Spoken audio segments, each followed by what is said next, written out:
ocupó la subsecretaría del Interior durante el gobierno de Juan José de Amézaga, pero no integró el Parlamento a pesar de sus notables y reconocidas cualidades. Fue autor de las siguientes obras: Teoría del Estado, Teoría del Gobierno, la Constitución Nacional y la Constitución de 1952. Y ha publicado también un gran número de folletos y de artículos en revistas científicas del Uruguay y del exterior. En el ámbito de la radiodifusión, Justino Jiménez de Aréchaga tuvo, como ya indiqué, una actuación muy destacada. En 1946 fue designado primer director general de la entonces Asociación Interamericana de Radiodifusión, actualmente Asociación Internacional de Radiodifusión, que representa al día de hoy a más de 17.000 emisoras privadas de radio y televisión de las tres Américas, Asia y Europa. Su sobresaliente labor como director general tuvo, entre múltiples méritos, la primera compilación a nivel interamericano de leyes y reglamentos referentes a la radiodifusión y el correspondiente estudio comparativo que permitió valiosas conclusiones jurídicas para el sector. En 1948 formuló las bases de legislación uniforme para la radiodifusión privada de las Américas. Estas bases fueron elaboradas y fundamentadas por el profesor Jiménez de Aréchaga, quien las presentó por primera vez a la primera Asamblea General Ordinaria de la AIR, realizada en 1948 en la ciudad de Buenos Aires,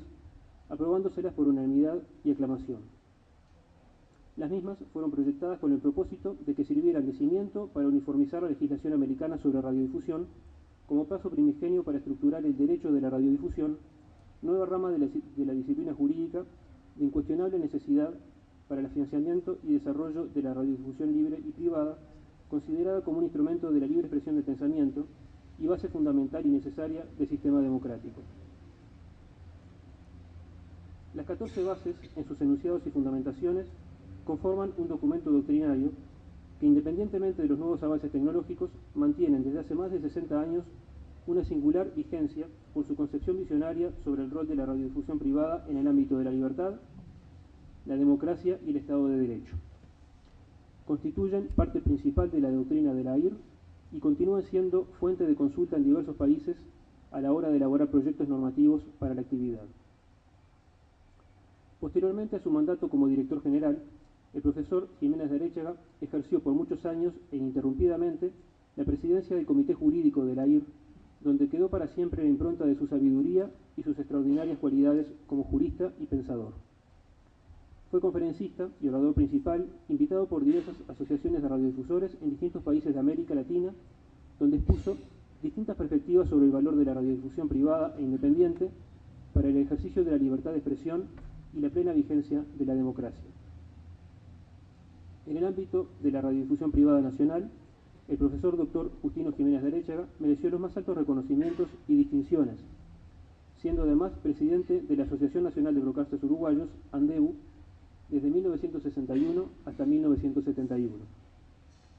Fue gestor e impulsor del primer Congreso de la Radio y la Televisión del Uruguay, celebrado en noviembre de 1967, para el cual aportó trascendentales conceptos y principios en materias de radiodifusión,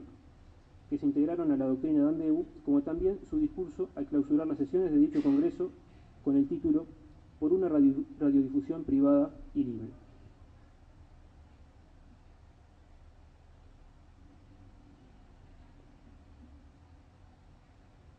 En este punto justamente quisiera detenerme para recordar algunos pasajes del pensamiento de Justino Jiménez de Aréchaga en el ámbito de la radiodifusión privada.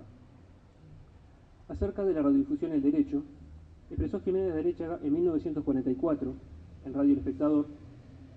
que al lado de la concepción liberal del derecho público se desarrolla una concepción autoritarista, distinguiéndose una de la otra en la idea política que las inspira y determina sus soluciones particulares. Este planteo general resulta plenamente válido si lo referimos al tema de la radiodifusión en el Uruguay o en cualquier otro país sobre la Tierra, con la particularidad de que, entre nosotros, por lo anticuado y rudimentario del régimen legal vigente en la materia, los encargados de su aplicación disponen de poderes cuyos límites se encuentran menos perfectamente definidos que en los países dotados de una legislación más avanzada. Pero entiéndase bien, ese sistema de normas, en buena parte precario e incoherente, podrá ser interpretado con un espíritu autoritario o con un espíritu liberal, y los resultados finales serán, en una y otra hipótesis, sustancialmente distintos. Empecemos por establecer qué es, sin embargo, lo que está más allá de toda discusión. En primer lugar, debe afirmarse, a nuestro juicio, decía Jiménez de Arechaga, que el Estado es un simple administrador de las ondas asignadas al país por el Organismo Internacional de Berna. Jiménez de Arechaga se refería a la Unión Internacional de Telecomunicaciones, que en la actualidad es un organismo dependiente de la Organización de Naciones Unidas. No es exacto sostener, pues, que el éter integra el dominio del Estado, ni serán verdaderas las conclusiones que se deriven de tal premisa. En segundo término, dado los amplísimos márgenes dentro de los cuales el artículo 28 de la Constitución reconoce y protege la libre emisión del pensamiento por medio de la radio, se debe considerar absolutamente contraria al texto y al espíritu de nuestra Carta Fundamental cualquier interpretación de la ley vigente que tenga por resultado librar la existencia de la misma de una emisora a la discrecional apreciación del Poder Ejecutivo realice acerca de la conveniencia o utilidad de su continuación en el dial. Y así como a nadie de nosotros se le ha ocurrido sostener todavía que la existencia de un diario pueda depender del capricho o de un juicio de conveniencia formulado por el Ejecutivo, así debe entenderse que constituiría un grave atentado a la libertad de admitir a cualquier título que semejante régimen pudiera imponerse a la radiodifusión. Por último, continúa Jiménez de Arechaga, dejemos establecido que la radiotelefonía no constituye en el Uruguay un servicio público. Ahorrando argumentos, bástenos decir que ningún género de actividad no reservada al Estado constituye servicio público, a menos que una ley así lo declare expresamente. Y la ley todavía no ha sido dictada en Uruguay. De lo dicho, añade también Justino Jiménez de Arechaga, concluimos que, no obstante el ancho campo dejado a la interpretación por el imperfecto régimen legal vigente en la materia de radiodifusión, ningún intento de restringir el uso normal de las ondas por las empresas que actualmente las explotan podrá fundarse en el principio de que el Estado tiene dominio del éter, porque ello es falso, que nuestra Constitución no tolera fórmulas legales ni interpretación de fórmulas legales que tengan por resultado inhibir o coartar la libre emisión del pensamiento por radio, lo que ocurriría si se desamparara a las radiodifusoras frente al poder político, y que tampoco podrá justificarse medidas de efectos semejantes en el principio de que la radiodifusión constituye un servicio público, porque ello es absolutamente inexacto. Estas nociones fundamentales que nos entregó Jiménez de Arechaga sobre la naturaleza que tiene en nuestro país el servicio de radiodifusión nos obliga a reflexionar cuidadosamente cuando pretendemos legislar en esta materia,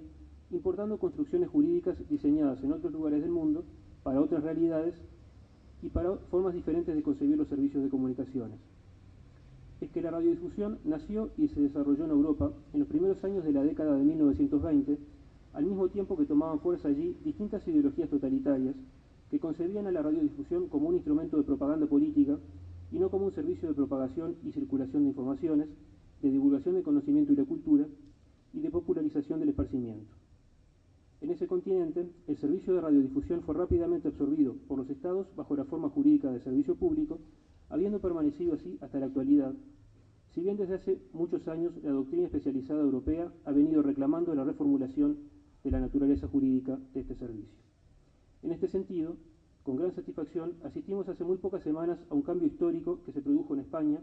luego de sancionada la nueva Ley de Servicios Audiovisuales el pasado 1 de abril de este año. En la nueva ley española, el servicio de radiodifusión es calificado como servicio de interés general y no como servicio público, adoptando el criterio preconizado desde siempre por Justino Jiménez de Arechaga, que es el que se encuentra vigente desde hace muchas décadas en la gran mayoría de los países americanos.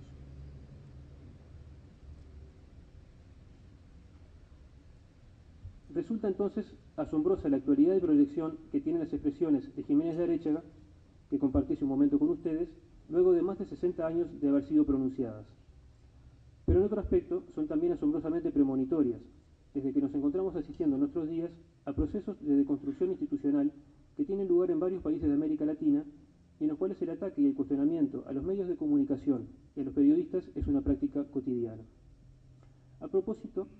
Justino Jiménez de Arechaga también nos dejó numerosos conceptos cardinales sobre la radiodifusión y la democracia.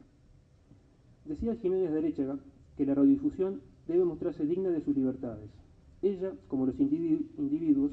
debe ganarlas cada día con una honrada gestión a favor de los grandes intereses colectivos, cumplida con absoluto respeto de los derechos ajenos.